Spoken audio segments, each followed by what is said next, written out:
Señor Jesús.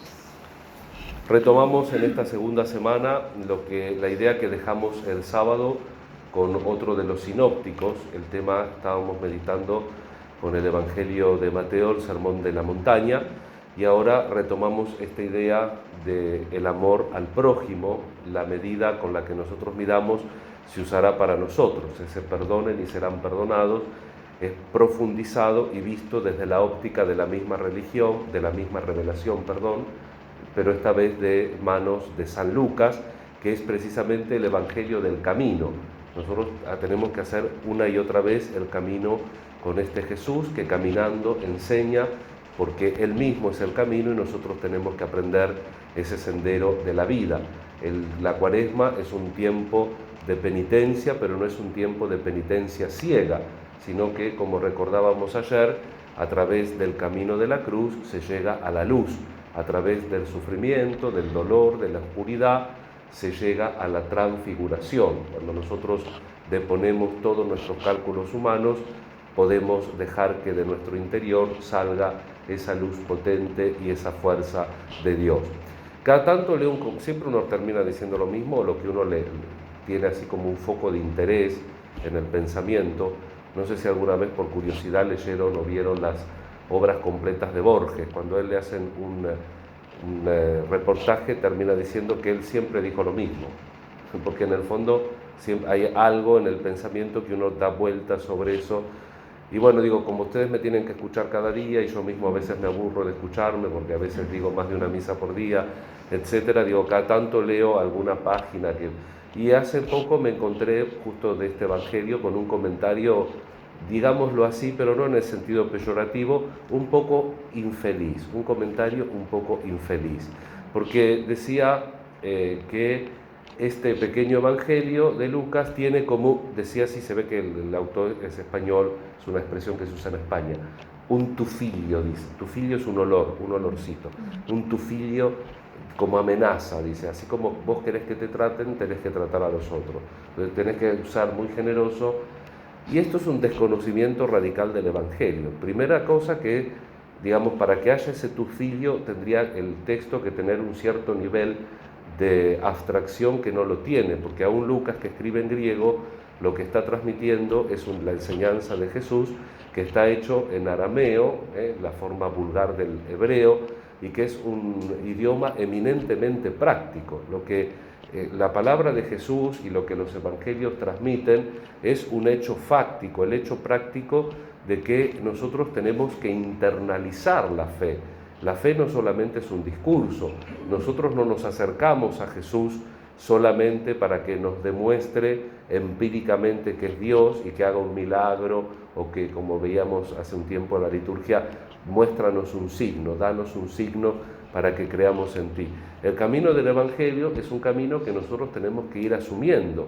Si nosotros no asumimos la realidad de la redención, y después que es un hecho contrafáctico, ¿cómo tratamos nosotros a la gente? ¿Cómo nos tratamos a nosotros?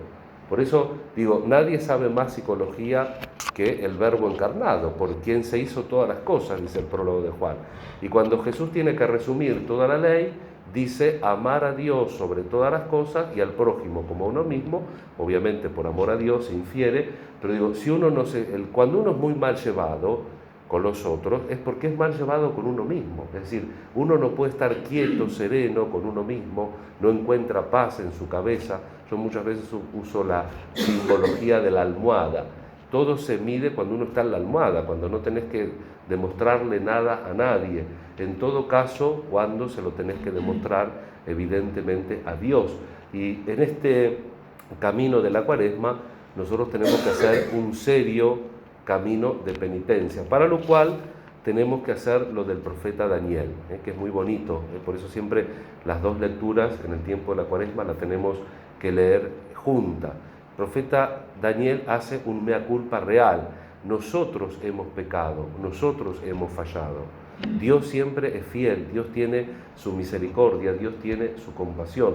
Todos fallamos, el rey, los jefes, los padres, todo el pueblo. Nosotros no tenemos esa mirada habitualmente. Este partido político acierta, el del Frente falla. El otro tuvimos ahí con Boca y River, ¿no? Este cuadro es el mejor, el otro no es el mejor. Está bien, es un juego, es un modus vicendi, es una realidad que nosotros tenemos en la Argentina, que es o todo o nada, ¿no? A cara o cruz. Pero digo que esto en la vida personal, cuando uno tiene que dar un paso adelante, es un grave escollo, es un grave impedimento si uno no es capaz de reconocer que tiene que cambiar, si uno no es capaz de reconocer la propia culpa. Tampoco culpas paranoicas, culpas ajenas, pero somos seres perfectibles y si nosotros no entendemos esa realidad, nunca podemos avanzar en el camino de Dios. Entonces no tiene ningún tufillo de enseñanza, sino que, como lo dice la oración sospechosamente traducida que hemos hecho colecta, dice, para que cumplamos los mandamientos de tu amor. En latín dice, para que cumplamos de corazón tus mandamientos, que eso es distinto, porque si yo solamente cumplo de afuera, cumplo para que me vean, cumplo, hago esto y después tengo un shop privado, pues la fe no es un shop privado, la fe es toda mi vida, entonces yo tengo que cumplir de corazón, desde adentro. La imagen del corazón es muy cara para la Sagrada Escritura. Todo lo que tiene que ver con el yo, con la personalidad, con el ser más profundo, se identifica en la Escritura con la palabra corazón. No es un sentimentalismo el corazón, dicho desde el punto de vista, desde la Escritura y desde la teología. Por tanto, yo los mandamientos los tengo que cumplir de todo corazón. Pero si no hago este paso de Daniel, si no reconozco que yo he pecado, que yo necesito a Jesús, es muy difícil dar ese pasito que el Señor espera de nosotros y que mientras estamos vivos en cada cuaresma tenemos que tratar de dar. Nos encomendamos en el inicio de esta semana a la Santísima Virgen para que ella nos haga de maestra, nos lleve de la mano por la palabra de Dios que vamos a ir viendo cada día y que el Señor nos dé la gracia de poder cumplirla de todo corazón. ¿Lo vamos a hacer perfectamente? De ningunísima manera, porque si no, no habría más cuaresma, va a seguir habiendo cuaresma, pero que hagamos el intento y que de verdad caminemos los centímetros que podemos y los centímetros que el Señor espera que caminemos en este tiempo de gracia que Él nos regala. Pedimos por nuestras necesidades, por nuestras intenciones, por la salud de todos los que conocemos y para que este coronavirus, que ahora parece que cada vez, un día parece que está mejor, otro día parece que está peor, pero digo que también sea un encuentro de volver a Dios, no solamente técnicas humanas. Recordemos que en la historia de la humanidad hubo muchas pestes y también fue un momento para replantearse cosas y fue un momento sobre todo que se hacían las rogativas, no con un espíritu supersticioso, pero nosotros sabemos y confiamos que Dios tiene poder contra el coronavirus y contra los pecados, que son mucho más peligrosos y que a veces nosotros hacemos la vista gorda.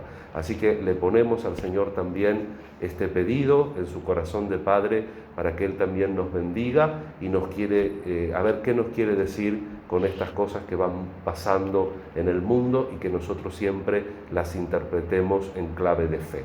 Que así sea.